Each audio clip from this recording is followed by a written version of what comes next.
If you are new to the series, Monster Hunter is a game all about, well, you know it, hunting monsters.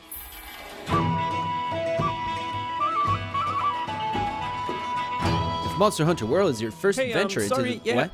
My bad. No, it's fine, go ahead. Yeah, so I'm new to the series, and, I don't understand what it means to hunt monsters. Can you explain? I'm Beary the Polar Bear, by the way. Nice to meet ya. Well, Barry, it's actually quite simple. Let me explain.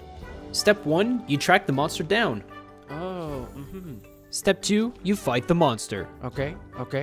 Step 3, carve the monster of all its precious materials. Step 4, you do it all over again. Yeah, okay. I think I got it. Let me try. Sure you got it? I mean, this game is pretty complicated. Oh. Haha, this game's fun. Yeah. Look at this. You sure are looking Destroy better it, at it than me at first. No.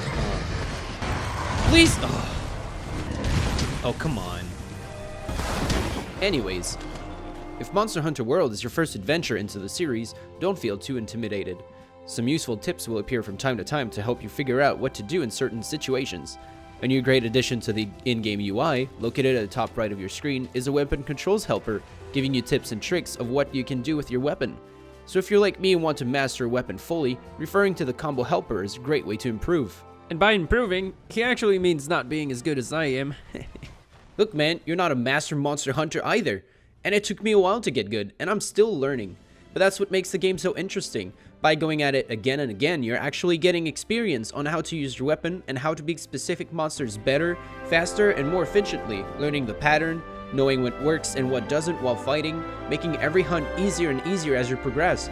Monster Hunter rewards you for the time you spend grinding one opponent over and over again with knowledge on how to do it even better the next time. Or you know, you can abuse some mechanics to never get hit. Yeah, I don't think you're supposed to do that. Speaking of mastering your weapon, Monster Hunter has a great selection of unique blades and blunt objects like the longsword, bow and arrow, charge blade, and more, all with their own fighting styles. So before you settle on one weapon, try them all out to see what fits you best. Some weapons are also better against certain types of monsters, so before going on a quest, choose the best suitable arm for the job. I think I'll stick with the longsword. It's fast, powerful, and has sweet looking combos. It's also great for chopping monsters' tails, giving you rare materials, and limiting the monster's attacks. Now I don't have to worry about the Rathian's spinning aerial tail bash thingy. Stupid attack. After you've gathered your materials, visit your local blacksmith to get some sweet upgrades on your weapons. Is this a good material? Well, that's a turd. I guess it could be useful in a way. Sweet. After talking to the blacksmith, select the upgrade weapon option and take a look at the tree. If you don't want to spend hours and hours grinding out several different monsters, focus on a specific path you would like your weapon to follow instead of spreading it too thin. Anyways, you'll eventually unlock new, more powerful armors and weapons to craft later in your journey, so killing a Rathian 25 times for the not so good armor can all be rendered useless. So, you mean to say that I spent 4 hours killing enginants for nothing? What a drag. If you've had enough of playing solo or are just looking for a group to make hunting more enjoyable, visit your handler and go in the online matchmaking option. In there, you will be able to either instantly join a match that is suited for your level, or you can also use filter options to find a group that matches what you want to be doing. Sadly, the matchmaking system seems great on paper, but it can be hard to find a group that is doing the exact quest you're looking for, so it's better to just play with friends. So now that I have my weapon and armor, can I do something else than just hunt the same monster over and over again? Of course! Since Monster Hunter is not a game really focused on the storytelling, it focuses more on the variety of monsters you can take on, in a total of 6 gorgeous locations. Variety of monsters? You mean this lizard-looking one? And this other lizard-looking one? Oh, and don't forget the aqua lizard. Oh, and green dragon, that one's cool. Oh, now it's pink. Whoa.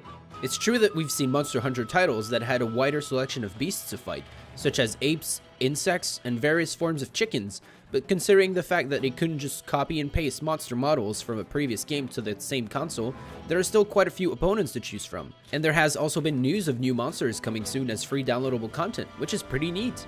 All in all, I think Monster Hunter has a lot to offer if you're willing to try. It might not follow the same recipe as other AAA titles, but it's still plenty of fun. every battle feel like a boss fight. The maps, even if there aren't that many, are blessed to just walk around in, discovering every nook and cranny, and it just makes you feel like an actual monster hunter. It's pretty badass. And if you get tired of just going around hunting the same monsters, try out new weapons and creative ways of defeating your enemies. It can get a lot more enjoyable if you're trying to finish off your foe in a stylish way. My final score for Monster Hunter World is a 4 out of 5. Thanks for watching, guys. Bye!